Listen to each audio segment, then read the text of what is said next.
ஒரு பேராசிரியர், ஒரு எழுத்தாளர், ஒரு சமூக சேவகர், இது எல்லாமே ஒரே நபரோட அடையாளம்னு சொன்னா நம்ப முடியுதா? இன்னைக்கு நாம முனைவர் தினேஷ் அவங்களோட இந்த பன்முக பயணத்தை பத்தி தான் பார்க்க போறோம். பேராசிரியர், எழுத்தாளர், வழிகாட்டி, இந்த 3 வார்த்தைகளும் வெறும் பட்டங்கள் இல்ல. இது முனைவர் தினேஷ் அவங்களோட வாழ்க்கை பாதையோட 3 முக்கியமான தூண்கள். வாங்க ஒவ்வொன்னா விரிவா பார்க்கலாம். அவரோட பயணம் சேலத்துல ஒரு சாதாரண குடும்பத்துல தான் தொடங்குச்சு. ஆனா தமிழ் மொழி மேல அவருக்கு சின்ன வயசுல இருந்தே இருந்த ஆர்வம் அவரோட பாதைய ரொம்ப பிரகாசமா மாத்துச்சு. பாருங்களேன், எந்த ஒரு பெரிய சாதனைக்கும் ஒரு வலுவான கல்வி அடித்தளம் தேவை இல்லையா? ஆத்தூர்ல ஆரம்பிச்சு அலிகார் முஸ்லிம் பல்கலைக்கழகம் வரைக்கும் அவரோட பயணம் போயிருக்கு. அது மட்டும் இல்ல, இந்தியாவோட டாப் யூனிவர்சிட்டிகள்ல ஒன்னான ஜவஹர்லால் நேரு பல்கலைக்கழகத்துல தன்னோட முதல் ஆய்வுக் கட்டுரையே சமர்ப்பிச்சிருக்காரு. அப்பவே அவரோட எதிர்காலம் எப்படி இருக்கும்னு தெரிஞ்சிருச்சு. சரி, படிப்பெல்லாம் முடிஞ்சதும் அவரு தன்னோட அறிவை அடுத்த தலைமுறைக்கு கொண்டு சேர்க்க ஆரம்பிச்சாரு. ஒரு பேராசிரியரா அவர் கிளாஸ் ரூம்க்கு கொண்டு வந்த எனர்ஜியும் ஸ்டூடெண்ட்ஸ் மேல காட்டின அக்கறையும் அவரை தனிச்சு காட்டியது. 2019 ஈரோடு விஇடி கலை மற்றும் அறிவியல் கல்லூரி தான் அவரோட கர்மபூமியா இருக்கு. அங்கே அவர் ஒரு ப்ரொஃபஸரா மட்டும் இல்லாம ஸ்டூடெண்ட்ஸோட வளர்ச்சிக்கு கிளாஸ் ரூம்குள்ளேயும் சரி வெளியிலயும் சரி ஒரு பெரிய உந்து சக்தியா இருந்துட்டு வர்றாரு. ஆனா அவரோட பங்களிப்பு வெறும் பாடம் நடத்துறதோட நிக்கல. இந்த நம்பரை பாருங்க, 150க்கும் மேற்பட்ட நிகழ்ச்சிகளை ஒருங்கிணைச்சிருக்காரு. யூத் ரெட் கிராஸ் மாதிரி அமைப்புகள் மூலமா இதை செஞ்சிருக்காரு. இது வெறும் நம்பர் இல்ல, ஸ்டூடெண்ட்ஸ் டெவலப்மெண்ட்ல அவர் எவ்வளோ தீவிரமா இருக்காருன்னு காட்டுது. கிளாஸ் ரூமுக்கு வெளியே எழுத்துலகத்துல முனைவர் தினேஷ் ஒரு சிறந்த படைப்பாளியாவும் ஒரு நல்ல பதிப்பாசிரியராகவும் இருக்காரு. இங்க பாருங்க, அவரோட எழுத்து உலகத்தோட 2 முகங்களை நாம பார்க்கறோம். ஒரு பக்கம் ஒரு கிரியேட்டரா தன்னோட எண்ணங்களை புத்தகமா மாத்துறாரு.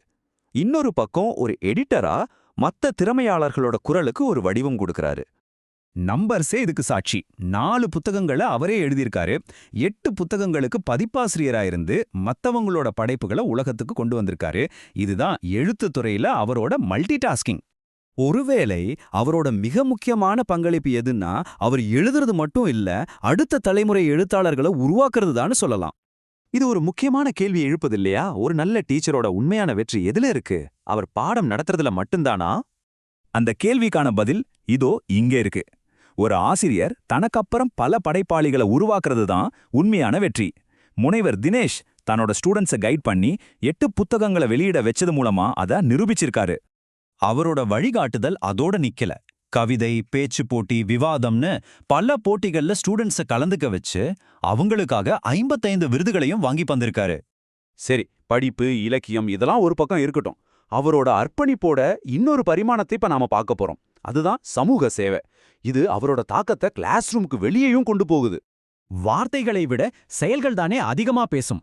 இந்த சர்டிபிகேட் மாற்றுத்திறனாளி மாணவர்களுக்காக அவர் செஞ்ச தன்னலமற்ற சேவைக்கு ஒரு சின்ன அங்கீகாரம். இந்த சேவையோட ஆழத்தை கொஞ்சம் பாருங்க. 2 வருஷம் எந்த ஒரு சம்பளமும் எதிர்பார்க்காம மாற்றுத்திறனாளி மாணவர்களுக்காக தன்னோட நேரத்தையும் அறிவையும் கொடுத்திருக்காரு. இது வெறும் சேவைன்னு சொல்ல முடியாது, இது ஒரு தியாகம்.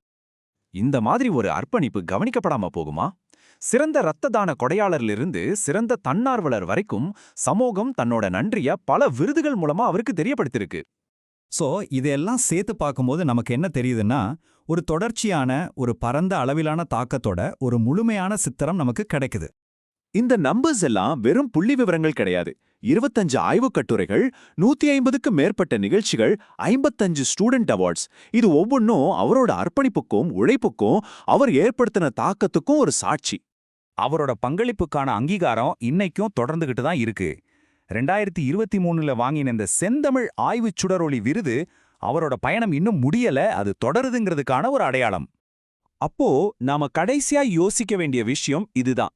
ஒரே ஒரு தனி நபரோட ஆர்வம் எப்படி அலை அலையா பரவி ஒரு சமுதாயத்துல ஒரு பெரிய தாக்கத்தை உருவாக்க முடியும் என்பதற்கு முனைவர் தினேஷ் அவங்களோட கதை ஒரு சக்தி வாய்ந்த உதாரணமா இருக்கு.